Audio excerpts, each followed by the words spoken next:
Na semana passada, o massacre em Suzano teve como uma das motivações apontadas o bullying sofrido por pelo menos um dos jovens que participou do atentado.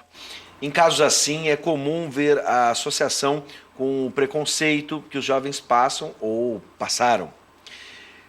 Com a gente, a coordenadora do curso de psicologia da UBRA, a professora Maria da Graça Tafarel Krieger. Seja bem-vinda, professora. Obrigada, muito obrigada. Bom, e você de casa pode participar da nossa conversa, 99588-2374. Pode mandar sua mensagem de texto, fazer perguntas, para a gente poder entender melhor. O bullying, teoricamente, imagino, foi tão falado nos últimos anos que as pessoas já têm ideia do que é. Né? Em um determinado momento, lembro na minha década, 1980, né, o pessoal chamava de brincadeira, piada. E hoje, dá para a gente diferenciar o que seria, professor, uma brincadeira saudável entre amigos, que se leva numa boa, ou o bullying, aquele que realmente machuca e deixa traços para o resto da vida da pessoa, marcas? Claro, e é importante que a gente diferencie, né? O bullying é uma agressão física ou psicológica que se dá de forma intencional, né? E ela tem que ter uma certa continuidade. Então, assim, não é aquela briga que acontece no meio do jogo ou na hora de um recreio, que é pontual por alguma situação muito específica, né?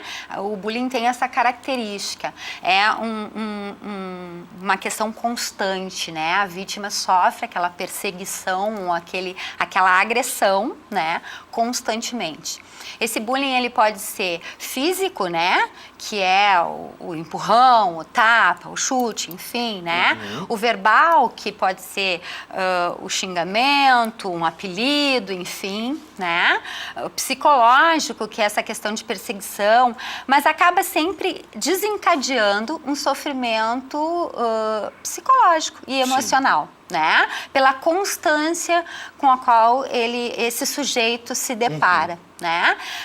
Os estudos do bullying começaram na década de 70, por aí, e a partir das pesquisas realizadas a gente tem, assim, então, até pelo alto índice de suicídio, né, de crianças e adolescentes, que se começou então a se debruçar. O que em comum tem esses sujeitos, né, que não estão conseguindo lidar com situações de cotidiano, né?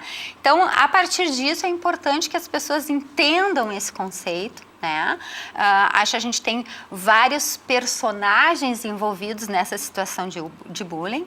É aquele que pratica, que a gente pode chamar de bullies, né? Aquele que sofre, mas também aquele que é conivente, que vê a situação e não tenta contornar, ou não aparece como uma situação de apoio, né? E isso é muito comum nas escolas, né? E em locais, diversos locais onde existem agrupamentos sociais. Bom, em um primeiro momento também chamava atenção para definir bullying, né, que seria uma relação entre iguais, né, aluno com aluno, né, e não, por exemplo, um professor com um aluno que estariam em posições diferentes, né, o professor, de certa forma, tem um poder diferente do aluno. Seria aí uma outra forma de classificar.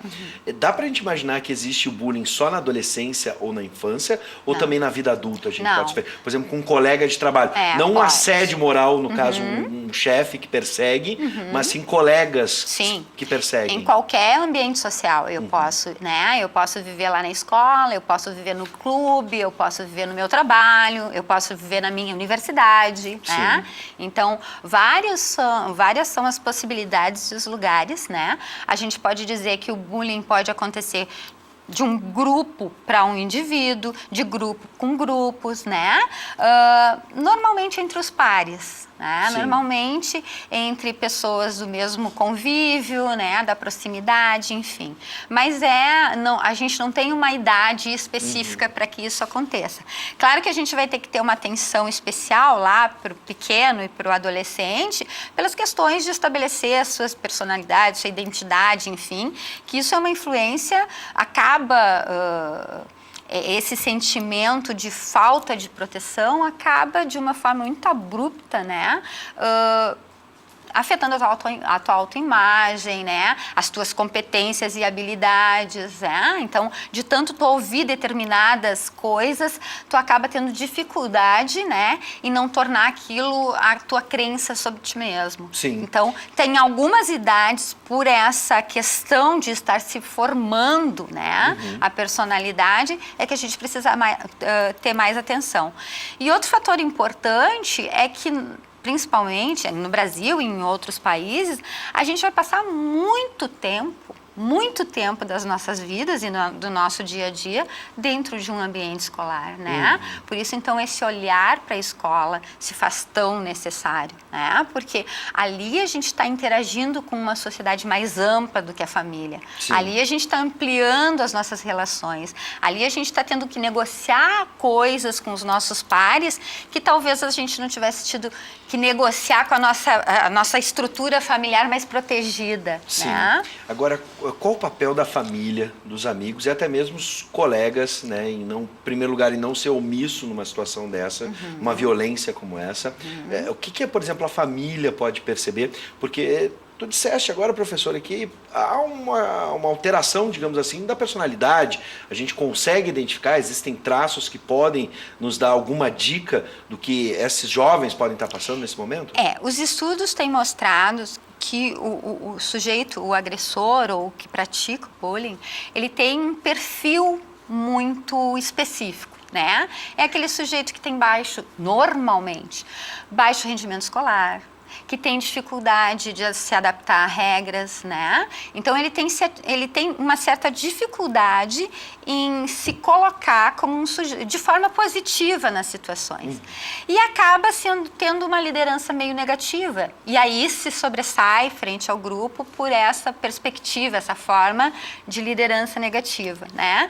Então, assim, na verdade, é um sinalizador, né? Quando uma criança ou um adolescente não consegue se integrar, né? Por que ele não está indo bem na escola, né? A escola é uma quantidade de pessoas e de personagens envolvidos e a gente tende a colocar sempre a culpa no aluno, né? A gente precisa olhar o sistema. Né? Por que aquele aluno não está atingindo boas notas? Por que aquele aluno está se sobressaindo em função das atitudes negativas que ele demonstra? Né? Onde que eu, como professor, posso entrar nisso? Né? Como é que eu posso mudar um pouco essa perspectiva de visão desse adolescente ou dessa criança? A família é da mesma forma, a gente reconhece, né, quando os pais são próximos, enfim, e mantém uma relação mais aproximada, que os comportamentos se alteram, né?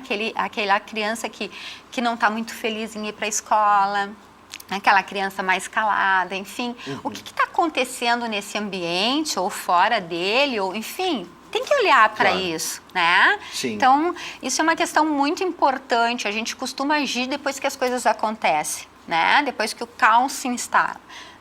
Nós temos uma lei, aí, uma PEC, que é a 3688 de 2000, que está aí tramitando em diversas partes do governo, para que cada escola pública tenha um psicólogo, né, e um assistente social, para justamente ter esse olhar, porque é na escola que tudo acontece. Né? Então, é ali que as relações se estabelecem, é ali que os modelos de influência, enfim.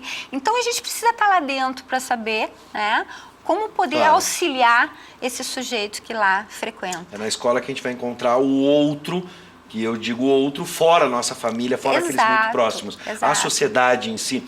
Vamos para a tela, a gente vai repetir, Sandra. Sandra da Rosa, de São Leopoldo, essa pergunta que eu já tinha feito antes, mas ela vai deixar mais clara ainda, a professora Maria da Graça, como é que o bullying pode acontecer entre adultos? Claro que pode, né? Por exemplo, a gente vai ver que os homens, né, normalmente o bullying se manifesta através das questões físicas, agressão física, enfim. Nas mulheres isso é um pouco mais sutil, é aquela intimidade que contou para a amiga e a amiga acaba espalhando e fazendo com que a própria pessoa que sofre isso se sinta menosprezada. Então, sim, em qualquer fase da vida, de alguma forma, tu pode ser alvo, né, de alguma questão de agressividade. Bom, então não vamos deixar passar, se isso estiver acontecendo, por favor, busque ajuda, tente se manifestar com alguém, especialmente uma ajuda psicológica, né? Alguém capacitado para tal. Professora, muito obrigado pelos esclarecimentos, seja sempre bem-vinda. Muito obrigada, E a gente eu que continua agradeço. nessa cruzada contra o bullying. Com certeza.